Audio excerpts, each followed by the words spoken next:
All right, let's jump straight into this explainer.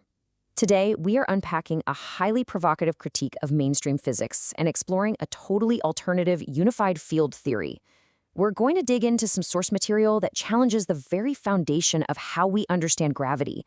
Basically, the author argues that modern physics might have confused the mathematical map for the actual physical territory. It is a fascinating perspective, and it really asks us to rethink everything from dropping a heavy object to the very fabric of space itself. The source material kicks things off with what they see as a massive contradiction. Imagine dropping a cannonball right off the top of the Empire State Building. Now, according to mainstream general relativity, gravity isn't actually a force. It's simply objects following straight paths through curved spacetime. But the author poses a really direct, simple question. If gravity is merely the geometry of warped space, why is the resulting acceleration so incredibly forceful? Think about the sheer contrast here. On one side, we have the calculated spatial curvature between the top of the building and the sidewalk down below. Mathematically, that curvature is microscopic. I mean, it is so incredibly small that it's effectively zero. On the other side, we have the undeniable, violent acceleration of 9.8 meters per second squared that we actually observe when that object falls. The source argues that a tiny, statistically insignificant geometrical curve simply cannot be the physical mechanism responsible for such a massive physical reaction. Just to put that into perspective, let's look at the numbers. That cannonball goes from 0 to 44 meters per second in just 4.5 seconds. It's hitting roughly 100 miles per hour before it smashes into the ground. This is not some tiny, subtle effect, right? It's a real force-level acceleration. The source insists the gravitational field is physically overcoming inertia, and that the purely geometrical math of general relativity just cannot physically produce this. So why do mainstream physicists rely on it? Well, the author traces this back to a major philosophical shift in science. They argue that mainstream physicists, especially those adhering to the Copenhagen model, have mistakenly elevated mathematics and human perception above actual physical reality. The claim here is that Descartes' famous quote, "I think, therefore I am," has been dangerously twisted into "nothing else exists unless I think about it." They argue that mathematical models, which can sometimes spit out infinite solutions and lead to theories like infinite universes, are being treated as reality itself, rather than just tools we use to describe it. This brings up a really crucial concept: ontology. Essentially, the study of what actually is. It's the reality that exists entirely independently of whether a human mind is modeling it with an equation or a machine is observing it. The source notes that even Albert Einstein eventually came to despise the tendency to derive all reality purely from math or the human mind. And that is exactly why he spent his later years desperately searching for a unified field theory based on real physical forces. And that perfectly sets up the core argument of our text, the map versus the territory. The author suggests that concepts like curved space are really just a mathematical map.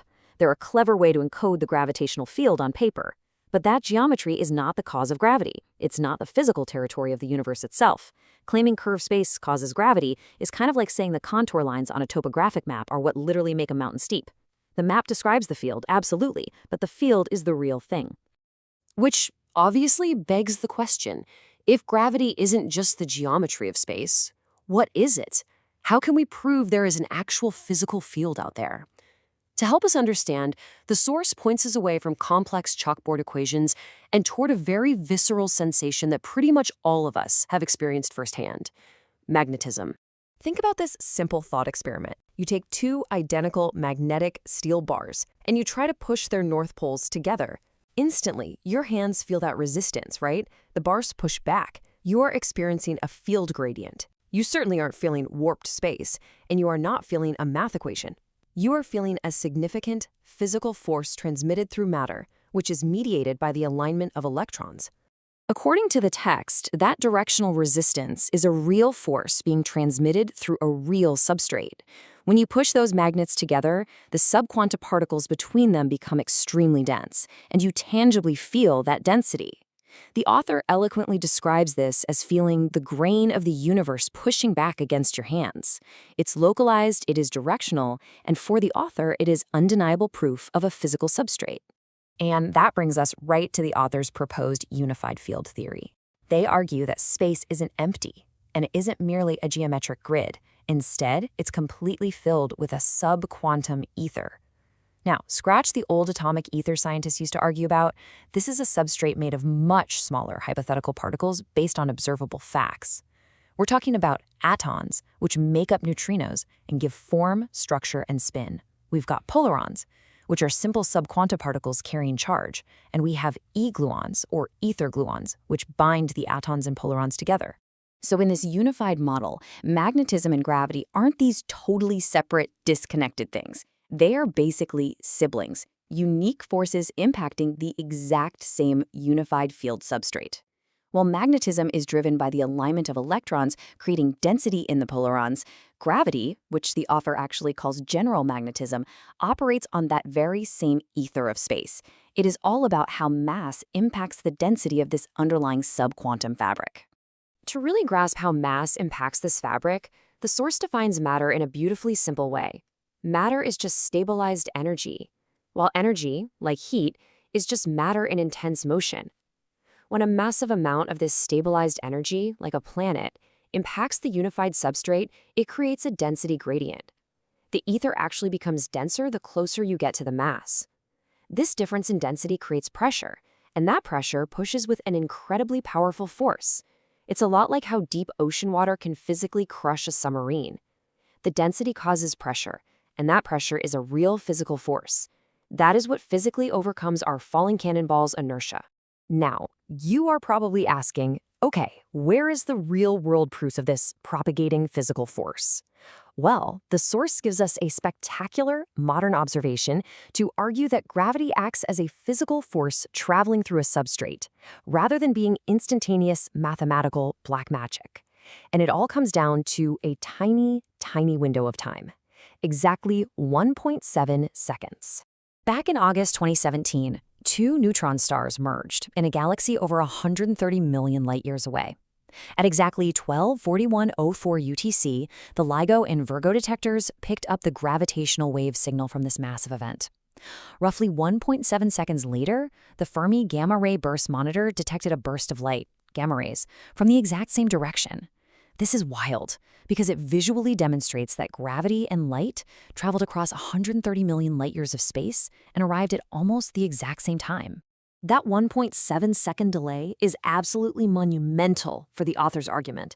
It strongly supports the idea that gravity is a physical phenomenon propagating through the substrata of space, very similarly to how light travels.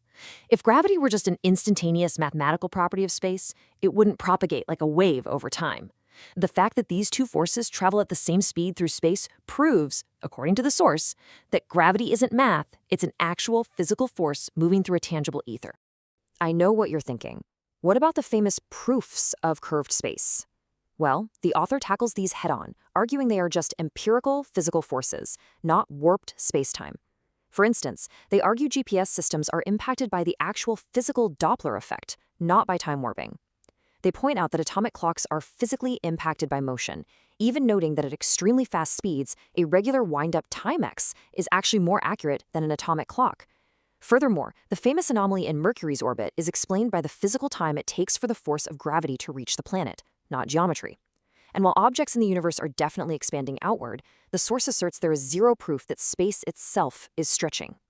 Ultimately, the overarching theme here is a return to empirical reality. The source really highlights that later in his life, Albert Einstein himself sought a unified field theory to describe the ontology of what actually is, rather than letting math entirely dictate reality. As Einstein recognized, something is really physically happening whether you see the tree fall in the forest or not. The math should describe the physical reality. The physical reality shouldn't be forced to bend to the math. It's a truly wild paradigm shift proposed by the source material. By framing gravity as a physical density gradient in a subquantum ether, it challenges the absolute foundation of mainstream cosmology. It leaves us with a profound question to ponder. In our quest to understand the universe, have we become so obsessed with drawing the map that we've completely forgotten to actually explore the territory? Which approach do you think holds the key to the future of physics? Thanks for joining me on this explainer, and as always, keep questioning what you know.